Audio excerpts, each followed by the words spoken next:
Hey guys, I'm about to do something that I've procrastinated on for the last few days because I'm really good at doing that, because I have this toxic trait where everything has to be perfect when I do it. I have a sack of worms. So let me give you the backstory on why I have a sack of worms.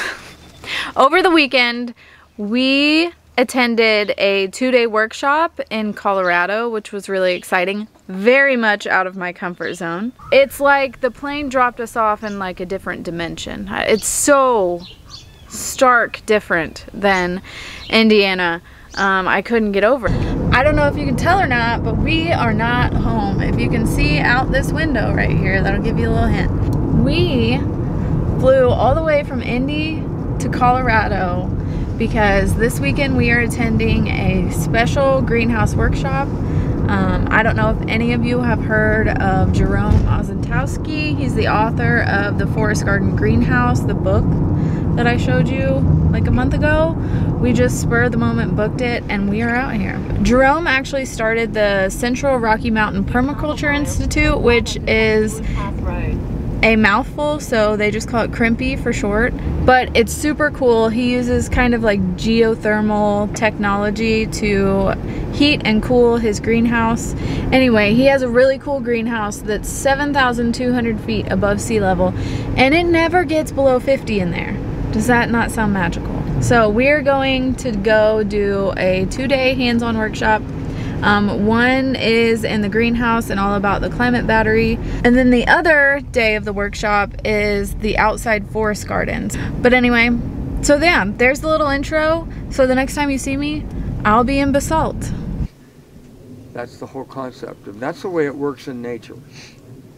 We have nitrogen fixing trees and the pinyon and juniper, the Mount mahogany, bitterbrush.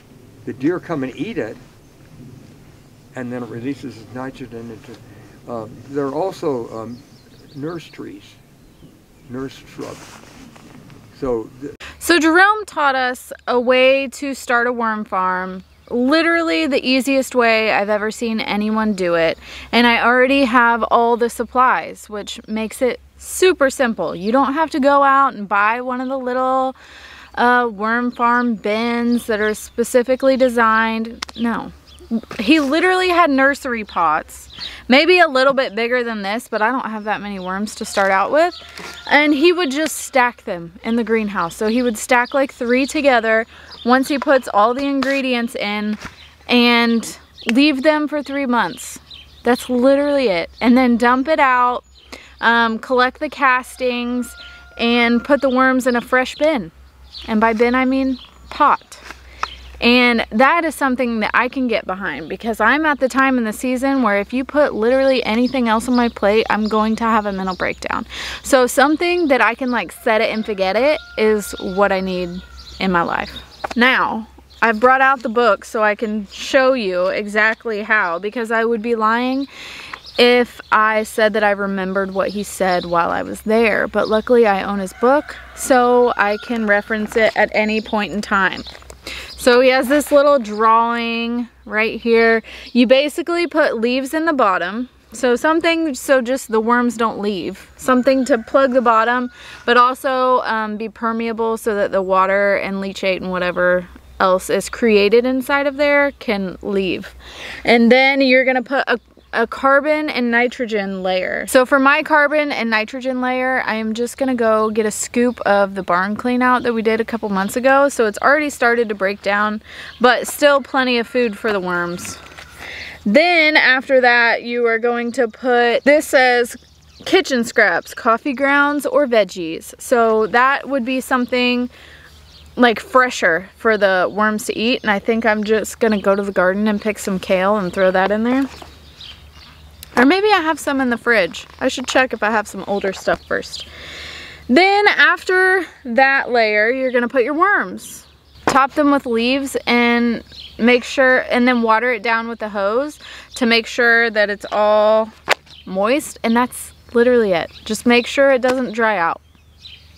And I couldn't think of anything that sounds easier than that. So I am going to set my worms in my book inside the greenhouse, and then let's go get the supplies that we need.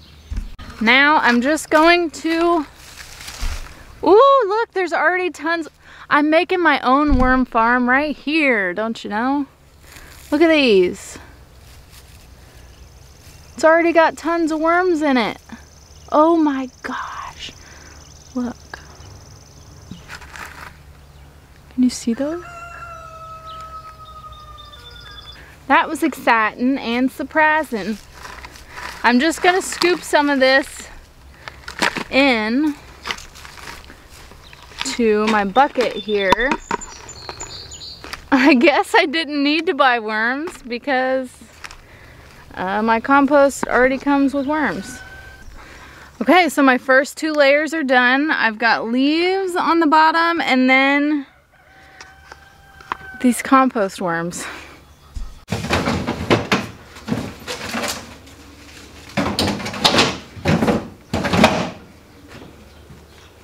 Perfect. I have some leftover kale from something I harvested a while ago, and the worms will like it. The tomatoes behind me are getting marvelously tall. I spent like an hour today pruning, which I need to pick up all the prunings off the ground, but it's almost tomato time, guys. I've almost got 1 big tomato ripe. Okay, so I've got the first 2 layers, and now I'm going to add this kale to the bunch. I'm just gonna kind of shred it a little bit. Then I'm going to just dump my worm mixture. I'm gonna save some of the leaves because I don't really have any leaves right now. I could go to the woods and get some, but it's honestly kind of far back there and I don't want to, so I'm not gonna. The reason why this is just dumped into a sack is because I couldn't fit the, he had this in a nursery pot and I was gonna try to bring it home just as it was so I didn't have to do anything. But I couldn't fit it in my bag with the plants underneath the seat in the front, so I had to ditch the pot and dump it in a bag.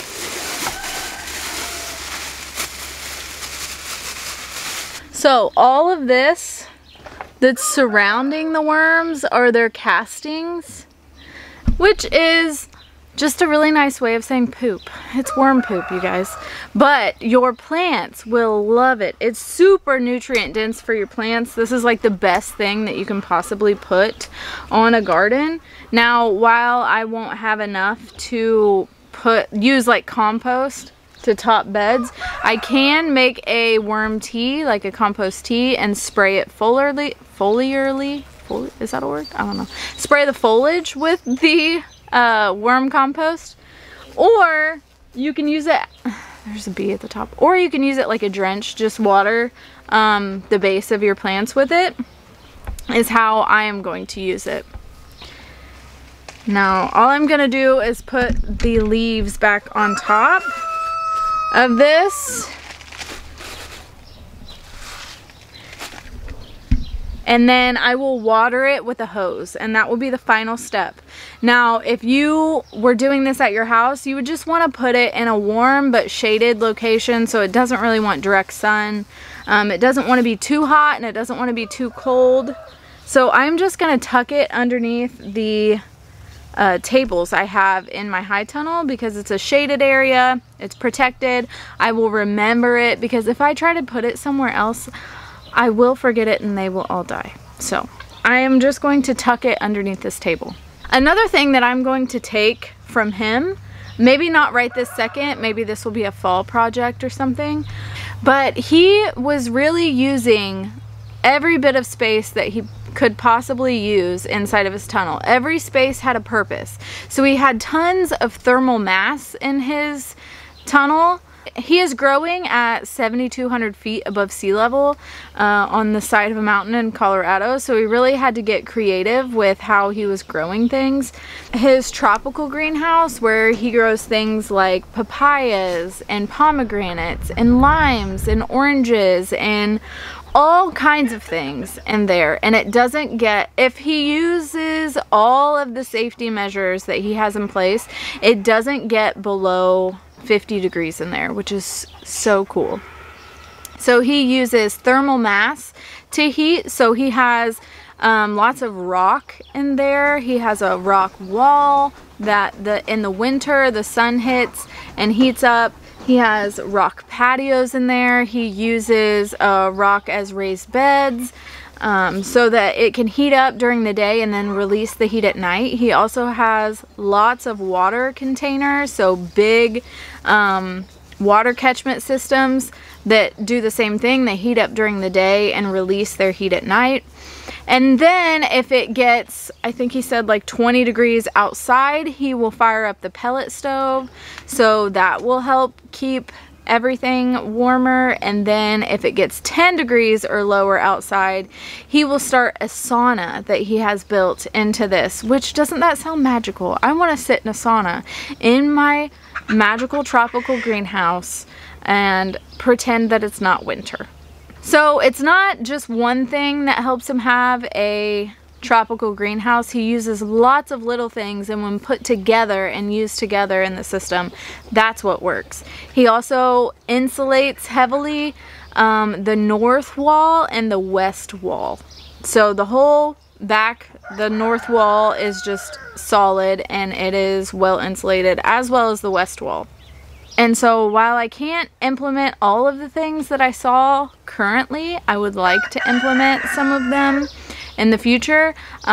He was doing something really cool in the walkways of his tunnel. So instead of just having, you know, walkways that you either have to constantly weed or constantly mulch, or you're laying landscape fabric on or something like that, he is using his walkways as his worm farm. And in his walkways, he has laid out, you know, worms, the layers of the worm farm that you would have, you know, in your nursery pot, he's doing in the walkways.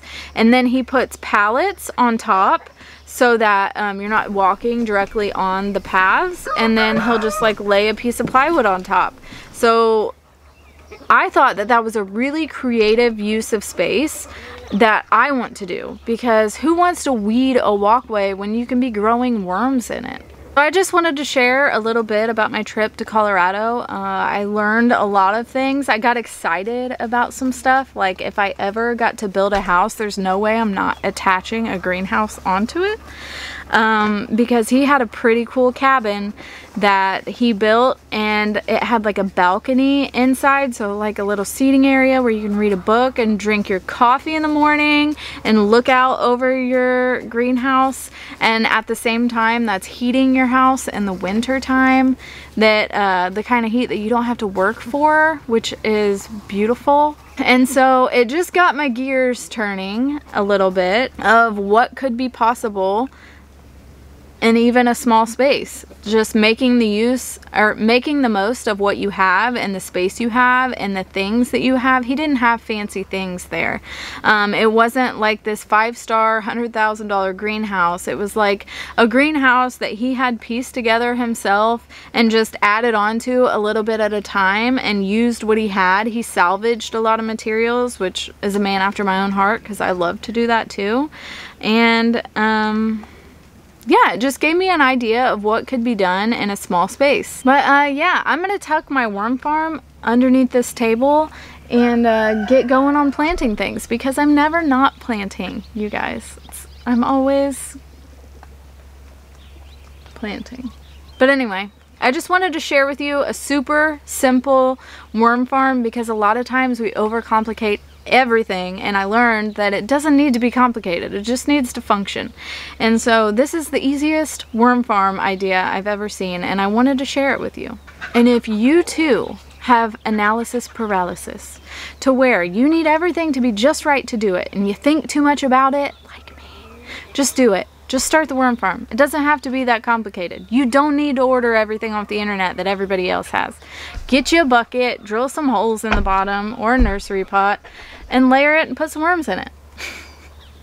But anyway, I'm gonna hop off here. Thank you guys for watching. Until next time.